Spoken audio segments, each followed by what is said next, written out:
All right. So let's go ahead and turn this over to Hailey. So again, this is Hailey Neff. She is a digital PR associate from Home Solutions. She's been in the SEO industry for about 3 years now, and over that time has built links for a variety of brands, and now is doing digital PR for some amazing brands on her side of things. So Hailey, go ahead and take it away. Hi, everyone. I'm so excited to share with you all about digital PR today. This is my favorite way to build links. I build links a variety of different ways, and this is by far the most fun that I've had and the most exciting coverage that I've earned. So I've been here at 3Ships for about a year now, and I've learned so many different tips and tricks along the way. I've made some mistakes, I've learned from them. So hopefully I'm able to share with you guys some really insightful things today, whether you've never even heard of digital PR before, or if you're really trying to fine tune your practice. So I have lots to cover. So let's just go ahead and jump right in. First of all, what is digital PR? Up in the orange, I kind of have the what, and then down in the blue is more of the why and why we're doing it. So digital PR is, if you think of a regular public relations person, they're networking, they're trying to improve their brand's perception in the market, and digital PR is really similar. So you're networking to create relationships, you're working with journalists and bloggers, providing them with relevant data and information, and of course, ideating and creating really engagement-worthy content that people willingly want to use and link to.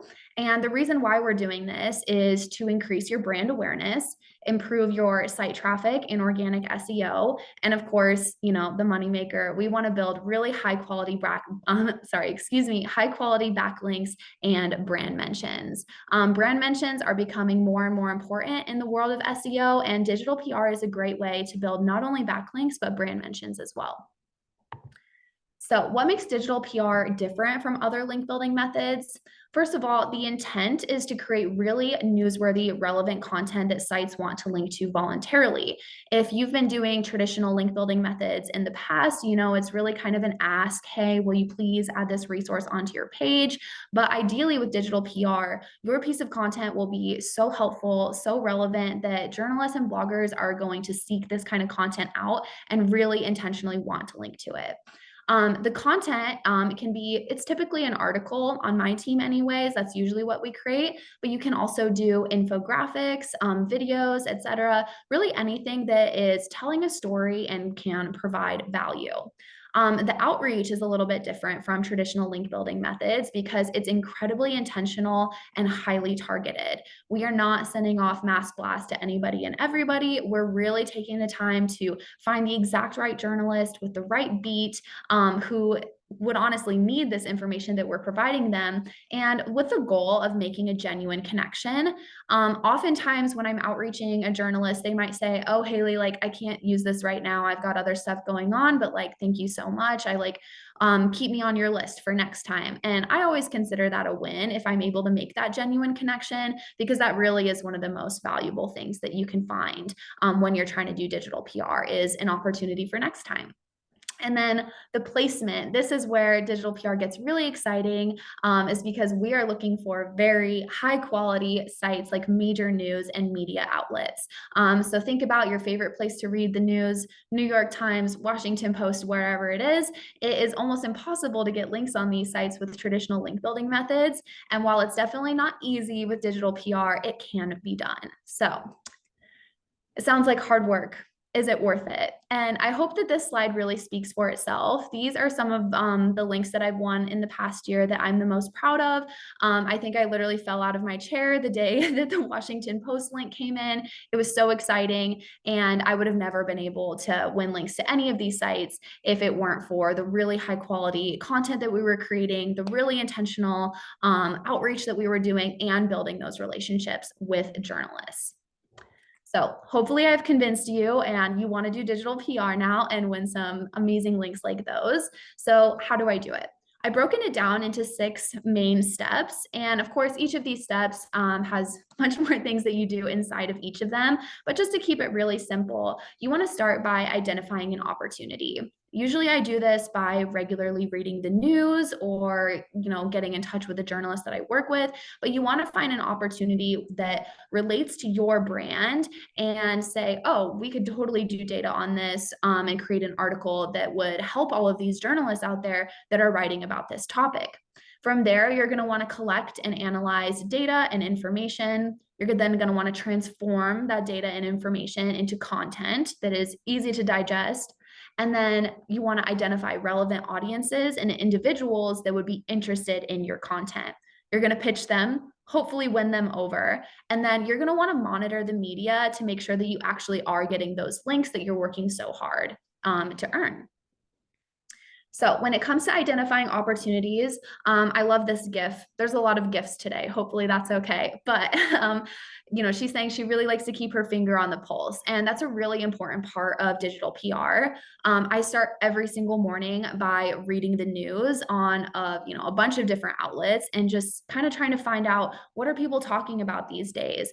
Are there any, trending news stories that relate to my team's brand and our focus with our content? So if there is an opportunity like that, that's something that you really want to note and see, talk to your team and see if there's something you can do here.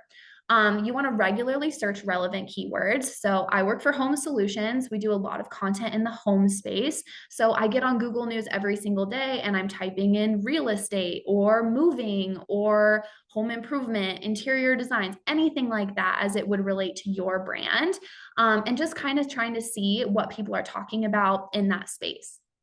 You can also work with journalists that you have a relationship with. So this is something that I've done before where maybe we had an opportunity in our content pipeline where we had, some time to maybe create something specific just for a journalist that we had worked with in the past. And I mean, if you have a contact at the New York Times and they're working on a big story and you can almost guarantee that you'll get a New York Times link, I think it's totally worth it to create something special just for them. And then also see where your competitors are earning links. This is something I was working on today with a few of my friends on my team.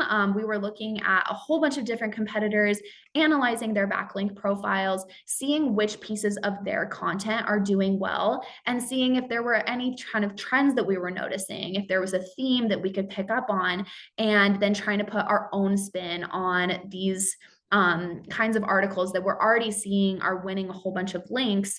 Try and think about ways where you could do it better. If you think about the skyscraper method, that's something we often talk about in SEO. Find that biggest, tallest skyscraper and build it even higher. So this is a really great way to identify things that are doing well online already and see if you can do something even better where a journalist would really want to link to your piece. So once you have your idea and your opportunity, you're going to want to collect and analyze information. Usually the easiest place to do this is with a public database like the census. This data is free, and I'll be the first to admit it's not my favorite kind of data to work with. I'm not a data analyst, but it is free and available. And if you have a really skilled data analyst on your team, they should be able to get in there, dig into it, pull it apart, and find some really interesting things in there. If your company has proprietary data, utilize that. There was a site that I was looking at the other day called Hopper, and they look at like the best times to buy plane tickets for traveling around. And so they did a really interesting thing about like the best time to buy your plane ticket for Thanksgiving and Christmas traveling. So they were using their own proprietary data to do that study. And it puts a whole lot of confidence in the brand and the study that you're doing when a journalist can be like, oh, wow, like I can't get this data anywhere else. It's exclusive. So if your company does have proprietary data, I'd say capitalize that and use it as much as you can. On my team, we love to run surveys. I often ask like, okay, what's something that a journalist needs that doesn't exist? Can we provide that for them? And a really great way to do that is to run a survey. So, maybe if we're talking about home related topics like we do on my team, we might be surveying homeowners on what kind of home improvement projects they plan to do in the next year. This isn't data that's really available anywhere else. And so you're able to provide a journalist with this really interesting stuff that's relevant to their beat and really relevant to your brand.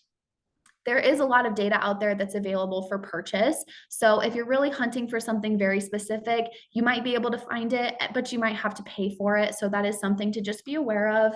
And I would say anytime you are in this stage of the process, please work with a skilled data analyst. I'm lucky enough to have a team of data analysts where I work, but I know that that's not the case for a lot of different people. It's just really important to note that journalists can sniff out errors in the data. They can sniff out if something wasn't really analyzed correctly and if the claims that you're making might not necessarily be true. It's a journalist's job to report on things that are true and not to be misleading their readers. So I find it to be very important that whoever is running your data is someone who really knows what they're doing. All right, from here, you're going to create the content. I see this little visualization on LinkedIn all the time. And so maybe some of you have seen it as well, but I think it's really cute. And I think it really does a good job of explaining what we're trying to do at this phase. You know, you have like the pile of Legos and it doesn't really mean anything, but after the preparation, the visualization, the analysis, and then the storytelling at the end, you have this really cute little house and it's actually, you know, putting a story together. So that's what we want to do with all of the data that we've collected is transform that data into a newsworthy story. On my team, this is a very collaborative process between the data analysts and people who have my job, the PR people. So the data analyst might say, okay, here's everything we found. What's our story here? And so, you know, then I'm there to help them and be like, oh, I know that reporters are talking about this topic. We really want to highlight it and make sure it's one of our key findings in our article. So I would always make this a really collaborative process. We get the whole team involved and it can be a lot of fun. So don't try and do this on your own. Get lots of eyes and ears on it and see what people think are the most newsworthy parts of your data. You can also create assets like charts and images. I've won links just from journalists stealing our charts and images before. Even if they don't even like mention the rest of the study, you can win links just through an image. So you might as well do it. And then you want to optimize any content that you're doing for SEO. So if you're able to rank at the very top of the Google search page, you're going to be able to create an evergreen stream of links. So even when you're done pitching it, you've kind of moved on to a new campaign, journalists might still be talking about this topic. And if they Google home improvement trends or something like that, and your article is ranking #1, the journalists are going to grab it and they're going to use it as a source in their article. And it really took very little effort on your part to win that link. So it's a really easy thing to skip over if you're not thinking in your traditional SEO brain anymore, but just make sure that you're still optimizing. It is still important for digital PR content. All right, once you've got your content all created, you're going to start identifying relevant audiences and individuals. So you want to brainstorm different audiences that would be interested in your content or in your content. Again, if I'm doing home related topics, I regularly search for real estate reporters, personal finance reporters, interior design reporters, anything like that. Depending on what your content is about, try and think of as many different audiences as possible because that's going to give you that much more of a chance to land coverage.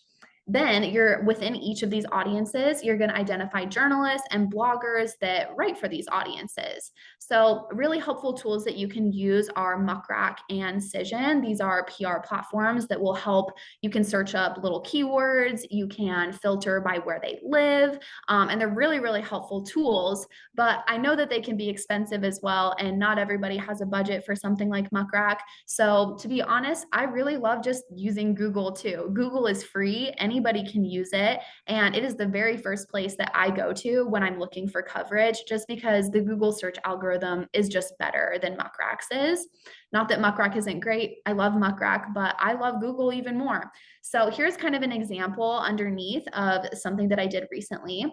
I have a holiday travel study that I'm promoting, and there was a really interesting stat about Denver. So I was looking for a specific reporter in Denver talking about holiday travel. So I used a Boolean search string. If you're not familiar with those, definitely brush up on them because they're really helpful to use when you're finding these audiences. So I just typed holiday travel and Denver, and at the very top of the page was a local Denver news station talking about the busy holiday travel week.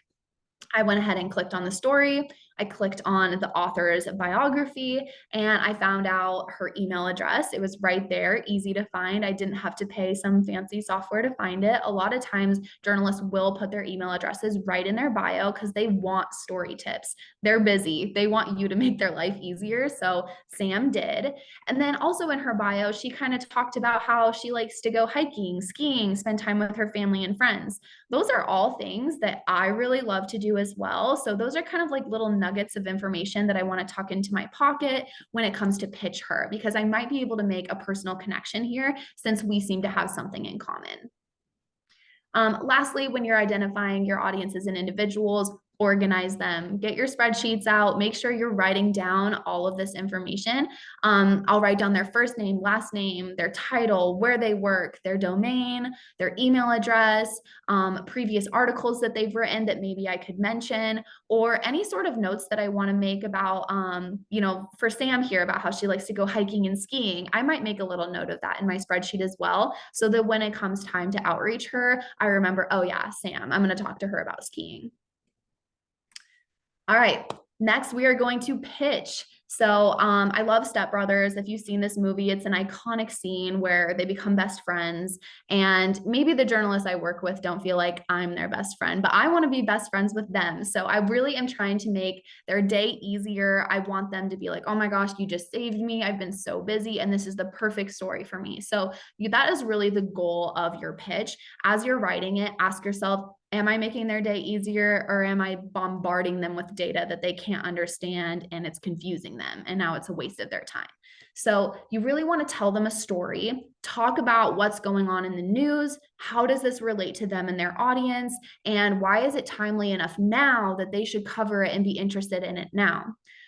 I love to personalize my pitches. I don't always do it, but it's a great opportunity if you can find a genuine way to make a personalization, kind of like with Sam, we saw in the last slide. I love to ski. She loves to ski. That's a genuine thing. You never want to fake these. And if you're faking the personalization, I would almost just skip it.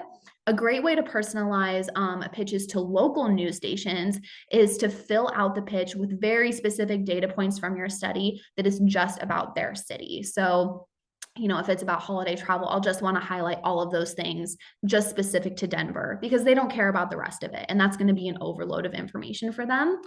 And as you're writing this pitch, you really want to walk this line between being telling them a story, but also being concise and simple.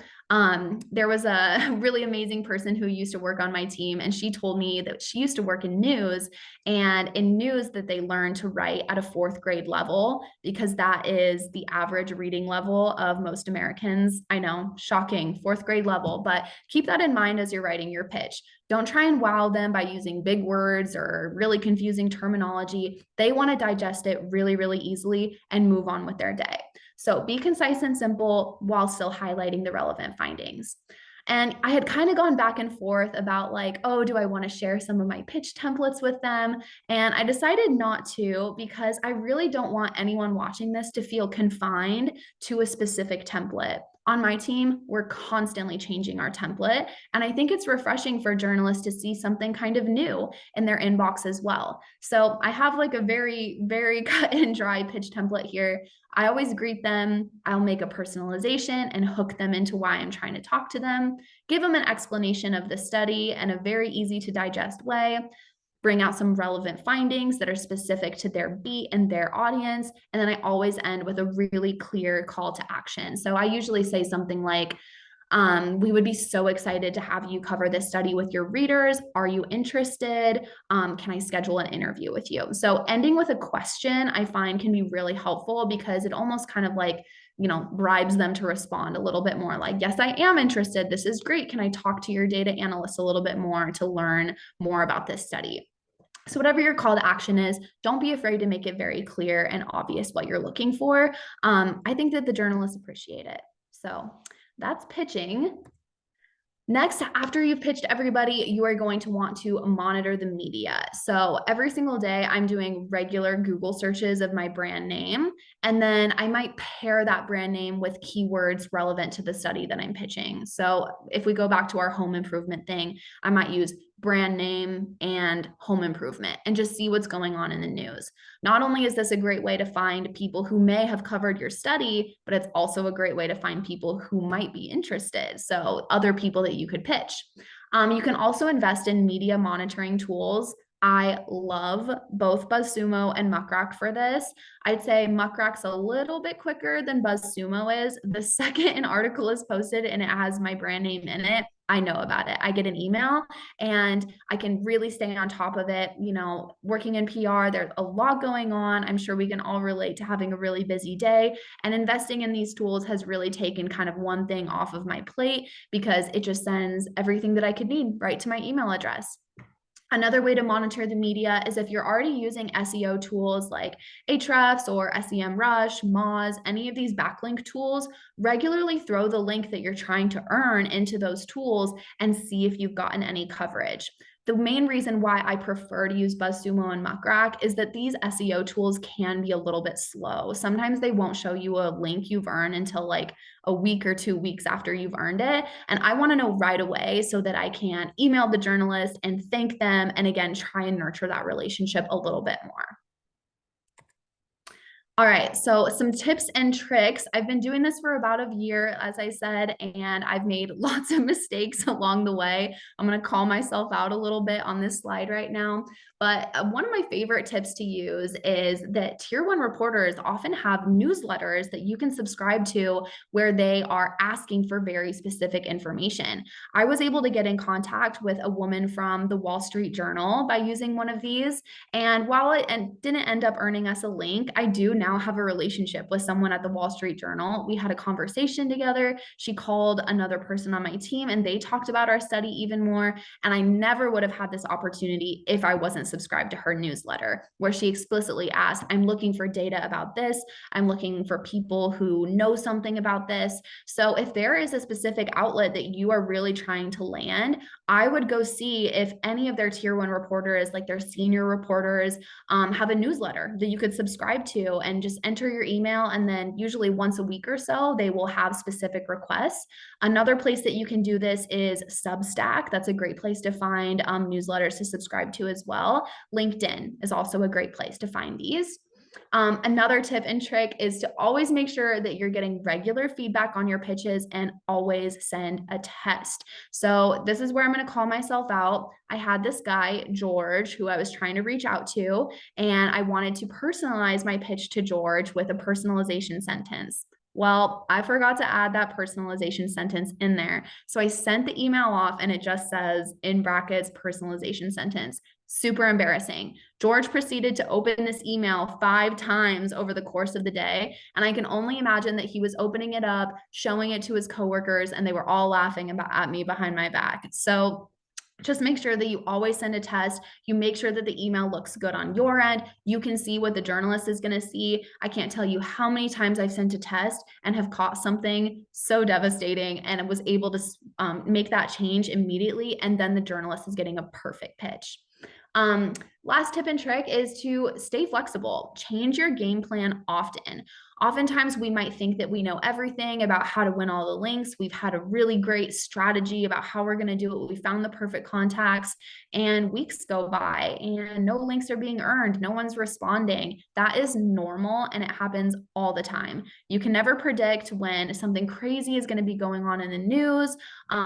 Maybe there's just something that's taking their priority at this time, or maybe there's something in your study that's just not jiving with your audience. So maybe if you pitched it from a different angle or tried a different audience to reach out to, we are constantly pivoting on my team. We check in on campaigns about the 2-week mark every single campaign and make sure that it's either on track to hit goal, or if it's not on track, we make a pivot right then and there. So I know it can be hard once you put so much effort and strategy into, one idea of how you wanted to do something, but stay flexible. Don't stay glued to it and be willing to move quickly. Some mistakes to avoid. Biggest mistake that I made early on was mass email blasts. Don't do it.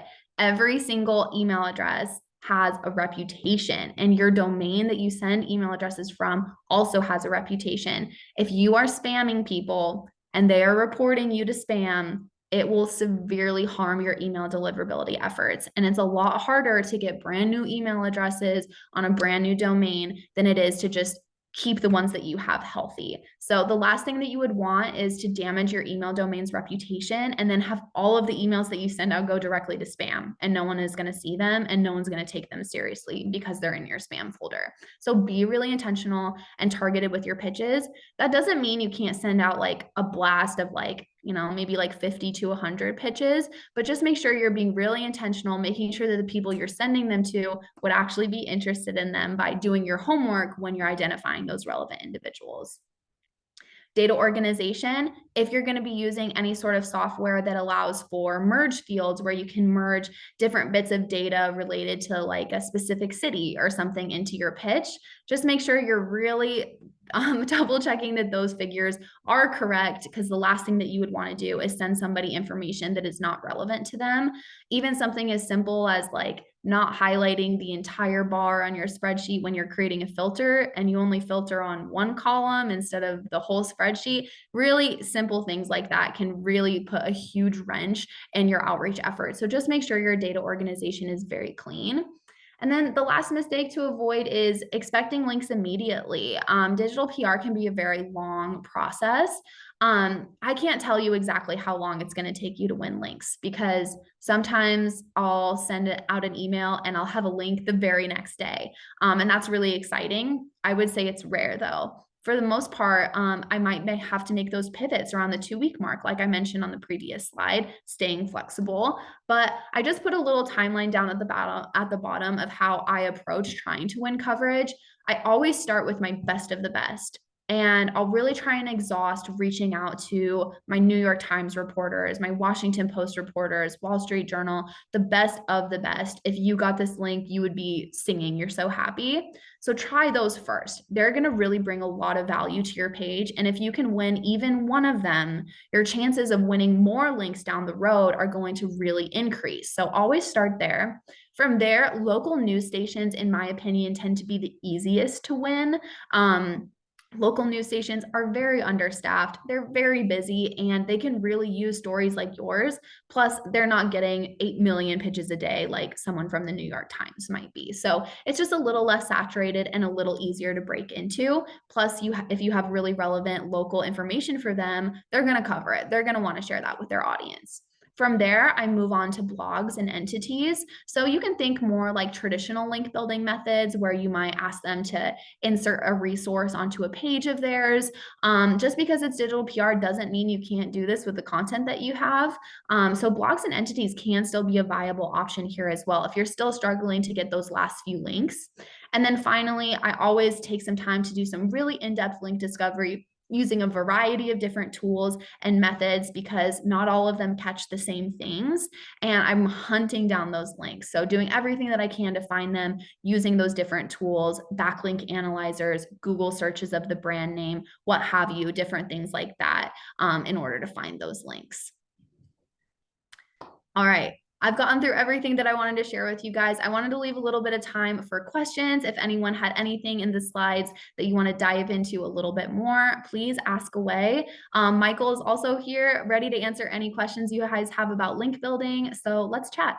Yeah, thanks so much, Hailey. That was unreal.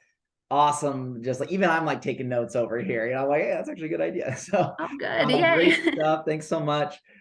We do have a few questions. Some of these may have been answered during the presentation, but just in case, we can have those answered. So Danielle asked, what is one or a few of your favorite tools for news monitoring? Do you use Google News alerts ever? And I know you mentioned you love Google for a lot of digital PR tasks, right? Yeah, so I do love Google News alerts. Google News is a really great way to, like if you've already launched a campaign and you kind of want to find more people who are talking about that topic, even after the fact, I love Google News alerts for that. So I might put in some keywords, and then even after I've built my initial list of people I want to reach out to, that's a great way to continue to supplement that list. But Google News is also a great way to find if someone is mentioning your brand name. Again, it's really easy to use. Anyone can get onto Google News and set up an alert. But it's really similar to the Muck Rock alerts or the BuzzSumo alerts, which we also do use on my team. And they all catch different things. So I would diversify your media monitoring as much as possible. I know not everyone has the budget to, spend on all of them, but the more tools you can incorporate, the more links you're going to find. Yeah. I know on mine, I always check in a few different tools whenever I'm looking to see if I've got links coming in. So I'll use Google News. I'll also use like Majestic, even I'll use Ahrefs. And so like one thing I found on one of my first digital PR campaigns I did was Majestic was consistently finding links that my other tools weren't finding. And so it was so helpful to have like that one tool that maybe was pulling links that I wouldn't even known about otherwise. So yeah, I agree with what you're saying. There have a few different modes that you're using to yeah, absolutely. Cool. Have you ever messaged a journalist not in an email, like on LinkedIn or Twitter? I have. I can't say I've been super successful with it, but it is a tactic that I've tried. There was one reporter in particular who, back from my mass email blast days, I kind of had a hunch that she may have not wanted to receive emails from me anymore, but I really wanted a picture of the story. So I reached out to her on LinkedIn. She accepted my connection on LinkedIn and was like, yeah, let's stay in touch. And she was super nice. I have sent her a couple pitches. She's a very, very big name journalist. I'm sure she has a lot on her plate. But what I do like about LinkedIn is you can see when they've viewed it. I know a lot of people have pitched on Twitter in the past. I know Twitter is kind of like a weird space right now, or X, if I should call it that. So I think some journalists are kind of moving away from Twitter while a lot of them are still on it. So Twitter isn't something that I use often, but I do think that LinkedIn is great. I also love LinkedIn for maybe I have a journalist who's covered a couple of my studies at this point. I'll always go try and add them on LinkedIn. And I love to share the studies that I'm promoting on my LinkedIn. And if those people are friends with me, they're going to see them and they might interact with them and be like, oh, Hailey, this is really cool. So LinkedIn is a really great way to just nurture that relationship that just is so important in digital PR. Yeah, that's fantastic. I always kind of have seen that the more mediums and opportunities you're giving yourself to get in touch with people, because some people, yeah, email is just not the environment that they like to engage. And so but I like what you said earlier in the presentation, that kind of idea of prioritizing and really knowing, like, is this person worth that effort? Are you going to take time out of your day to reach out on Twitter to somebody who writes for a super small publication and maybe isn't that, it's like really make sure that you're using that specialized kind of one-to-one outreach on the high value opportunities that you really want. Yeah, absolutely. Make sure it's worth the effort and that it's someone you would want on your social media. Yeah, no, absolutely. Can you give an example of a pivot you've done on a campaign? You mentioned you kind of have a 2-week check-in point and then you make pivots. Is there like an example that you can provide of a pivot? Yeah, so a campaign that I did recently was analyzing renting versus buying. And originally, when we looked at the campaign, we thought that the renting angle was far more interesting, just from our own eyes. And maybe we were a little bit biased in that because a lot of the people on my team rent. And so we thought that that renting angle was really going to resonate with a lot of people. And I just remember thinking this campaign is going to be a slam dunk. It's going to win links so easily. Like that, we got this one in the bag.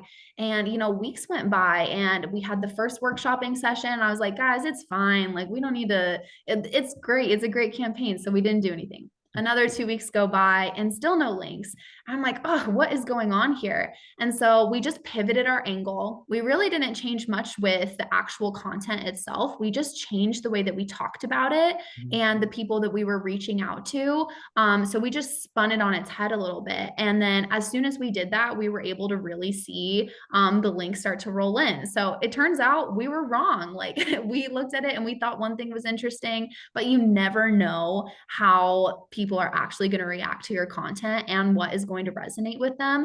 So that was kind of a good lesson for me to not be so like, oh, I know best and we don't need to change anything at first, because in the end, we did.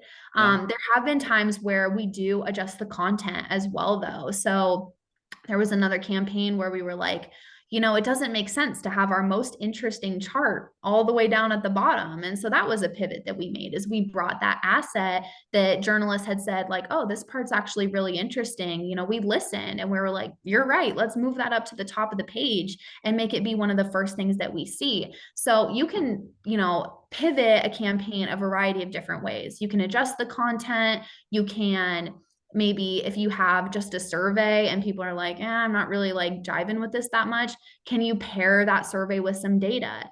And then from the promotion side, is there a new angle? Like, is there a new way to look at this? And oftentimes those new angles will open up a whole new opportunity to find different audiences and different people to pitch as well. So that can be a benefit of pivoting as well. Awesome. Love it. Yeah. The idea of, sometimes the piece is fine. It's just, you're not hitting the right people with it. And one thing that I really, have from the beginning talking about link building, traditional link building even, is just that concept of relevance. And what are those spheres of relevancy and audiences and groups that might be interested in what you have on your website, whether it's a resource guide that you're pitching to get resource links, or a digital PR piece that you're pitching to get press mentions and press links. But it's like understanding who the different groups are that might find that to be obvious or interesting. That can help you to find new opportunities and new angles and and kind of allow you more sustainability and long-term, success with your pieces. So I love that. Kind of tweaking the audience sometimes is helpful. It can take some stress off of you as well. Like, if you know that you have 10 different audiences, I'd say that's rare. I rarely have 10, but if you did, it's like, man, if this one doesn't work out, that's okay. I'll try the next one. And just being able to see that one way doesn't have to be the correct way, even if it's your favorite way. Just being able to stay flexible is a really good skill to have. Fantastic. This from Alexandra, she just asked, I just started a new job where I'm a digital marketer and handling digital PR. So this webinar is perfect timing. What is your best advice for getting started? Wow, getting started. I would say start small and really try and hone in your skills before you try and go big. So before you're sending out a ton of emails, have someone look at your pitch multiple times, get feedback on it, be willing to learn about things that you could do better. When it comes to finding different contacts and opportunity, don't try and put so much pressure on yourself to build a list of 500 contacts. First of all, that would take forever. So just try and find maybe 50 that you think are a really, really amazing fit. And I would try and hone in those personalization skills, your networking skills, how to sound like a human in an email. This is something that's really hard to do. There's someone watching this. I always say, Andrew, if you're listening, I know he is so good at sounding like a human on email. That's something that I've kind of struggled with. But yeah, hi, Andrew. But, just take your time, start small. If you have the luxury of taking your time to win some links and not having a ton of pressure you got to have 100 links by this date or something like that. I would start small, hone in your skills. And then as soon as you're starting to get good feedback on specific kinds of pitches or from specific journalists, that's just going to make your job so much easier in the long run, because you're going to be like, oh, this is a really interesting study idea, and I know just the person to send it to. I already have that relationship. So give yourself time. It's kind of like a sales role. You kind of have to build up your pipeline and build up your pitching skills to start. Read a lot of news. Stay up to date with what's going on in the news. That's going to help you a lot and help you sound really informed when you're pitching these people too. I feel like I could say a lot about this question, but I hope that's a simple enough response. That's fantastic. And actually, that is a good segue into my other poll question that I had. So if anybody here is just trying to get started in digital PR, one thing I'm offering is jumping on a call with you, and I'll put together a free digital PR magnet idea for your brand. So if you're interested, you can reply yes to this, and I'll follow up with you after the presentation, and we'll kind of brainstorm together. I'll come up with some angles and ideas that I think would be interesting based on your industry, your audience, that would be a good topic. So, we've done topics, everything from, the top monsters, the most Googled monsters across America, all the way to what if each state had its own superhero, to, top places for developers to work remote from. So we've done a variety of angles here at Resolve, but we really do kind of love coming up with some of those fun angles and opportunities. But yeah, thanks so much for those who replied. I'll give one more second to anyone who wants to hop in here. Otherwise, we'll end the poll. Yeah, I think to me, one of the best places to get started is really, and this is for link building in general, is do I have something of value to provide the web? Like, do I have something that's helpful for people, that's informative? Like, if your website is missing something that is going to, help real people on the web, you're going to have a hard time getting links with any tactic. And so digital PR is no different. We have a question. Do you think pitching bylined articles is still a viable avenue for PR? So just to make sure I'm understanding correctly, I think you're referring to like if I wrote the article and my name was in the bylines, me pitching it. You can drop in chat if She that's said what. yes. Yes. Okay. Beautiful. This is a tactic that, someone on my team has been experimenting with, pulling in experts to provide like quotes, about a specific topic or something. And if that expert has a really amazing website or something, oftentimes you can get them to like link back to it. So kind of tangential, but that's a really cool way that you can win some links. I do think that if you are the author of the piece, I would personally think that a journalist would be really stoked to get an email from the person who's so busy and is writing this content. A lot of journalists love to get an interview. I do interviews all the time, which can be a little scary if you're like going to be on the news somewhere, but they want to talk to the author. And a lot of times, on my team, that's just not feasible. And they're having to talk to me instead. But I would think that if you're the author of this study, you can tell them why it was so interesting to you, why it was important to you to share, how you collected the data, the story that you started to see as you were analyzing it. And if you could provide all of that in an interview to a journalist, I think that they would be super excited and would definitely want to cover your study. So I don't think that, being the author is something that would discourage someone from wanting to cover your stuff at all. Fantastic. Is the process still the same for a B2B company, just focused more on B2B outlets instead of newspapers and local stations? Yeah, so my parent company just launched their B2B vertical, and they have a digital PR team. So absolutely, it is still the same process. It's just going to be, you're going to have to think, and it's a lot easier for me talking about home topics to relate to regular old people viewing local news stations. They're going to relate to that. They live in homes.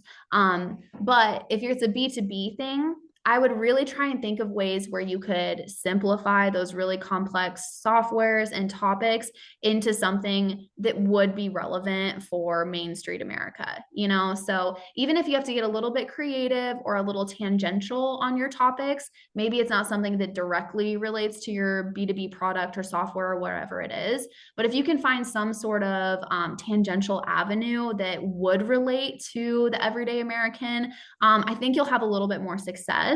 We actually just held an ideation session yesterday on B2B topics, and I'll admit it was harder than what we usually do. So just prepare yourself for that, but I don't think it's impossible.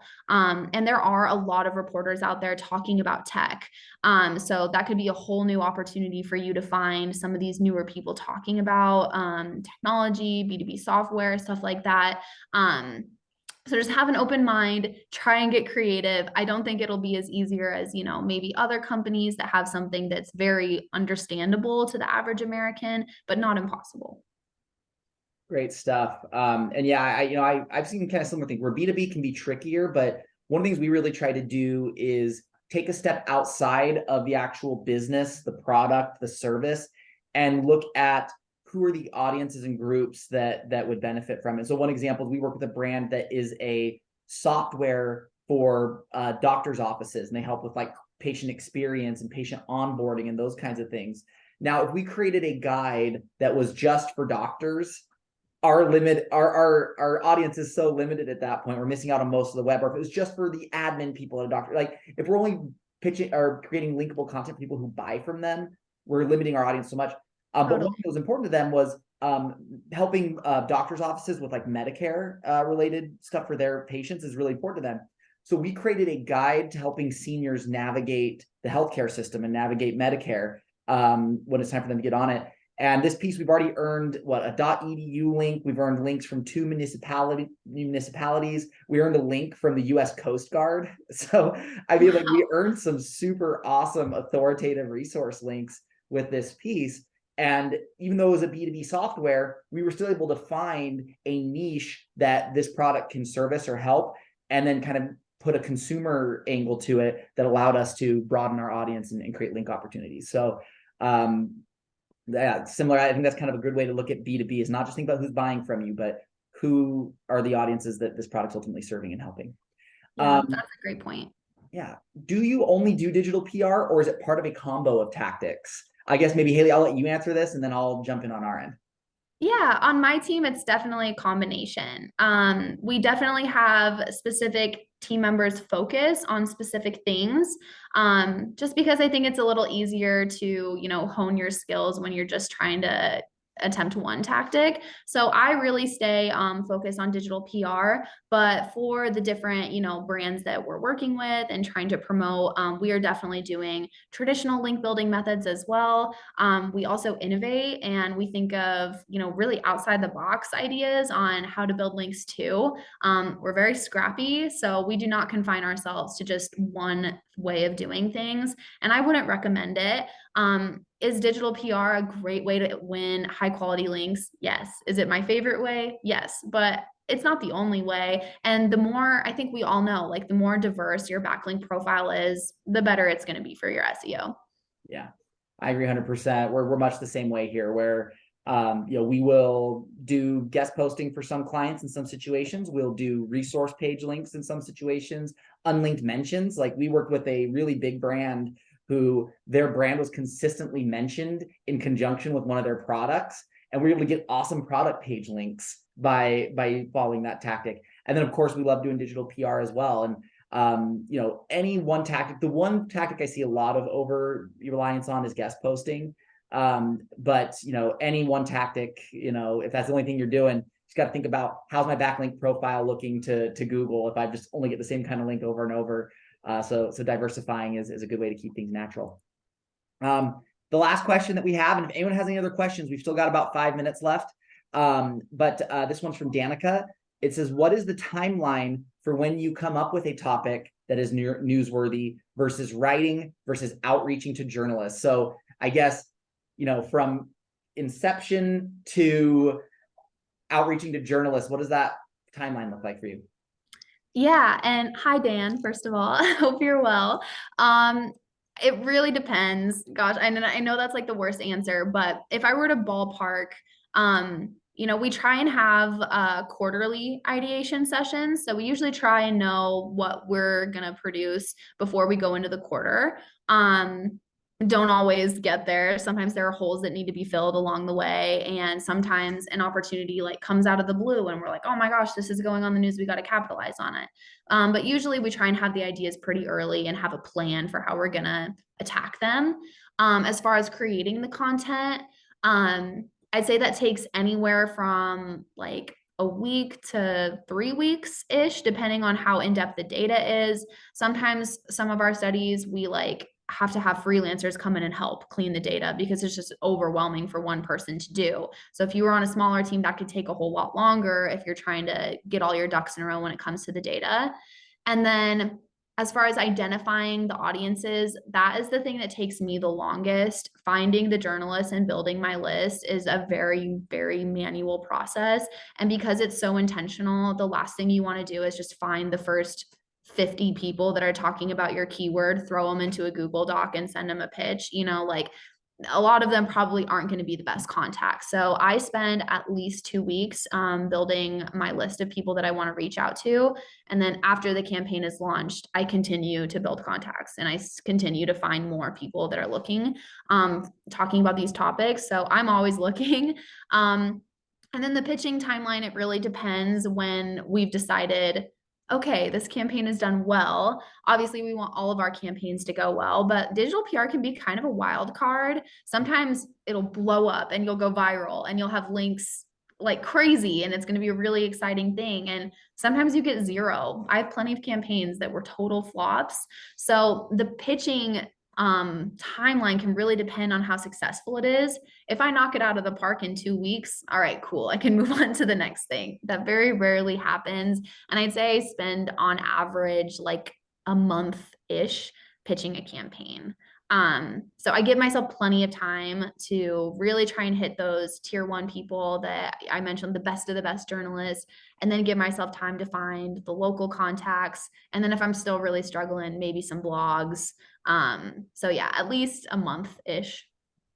That's fantastic. No, that's really helpful. And again, it's kind of tying back to that idea of timelines for results and links for clients is that, hey, it sometimes takes a couple of pivots. It takes a couple different efforts. Like we have one right now that we're working on where we had a piece that I was sure was a home run and didn't quite pan out. And so we had to have like, that kind of heart to heart with the client, like, hey, this isn't working the way we thought it was. We're going to now tweak this part of our outreach, focus on these different kinds of audiences and keep that going. And so, I mean, that's really part of digital PR is you mentioned being a scrappy team and like being scrappy and gritty is a big part of it and it leads to success. So great. Yeah, absolutely. All right. Well, I think we have cleared out all the questions. If anybody has a last minute question, feel free to throw it into the Q&A. We'll give you another minute or so to do that. Otherwise, thank you all so much for jumping in. In terms of the next webinar for office hours, we're going to have Charles Taylor from Fox News and Verizon back on with us again in the next month. And we're going to be talking about how to better demonstrate ROI on your SEO efforts. That's one of the hardest things that people struggle with is communicating what are we getting out of our SEO efforts. So we'll be talking about that with him. But Hailey, thank you so much. Blew up our brains today with some awesome digital PR knowledge. Thanks for hopping in and sharing. Everyone will talk to you later and we'll see you on the next one. Yeah, thank you guys so much for coming today. This was a lot of fun. Thanks, Michael, for having me. Absolutely. Thanks again, Hailey. Goodbye, everybody. Bye, guys.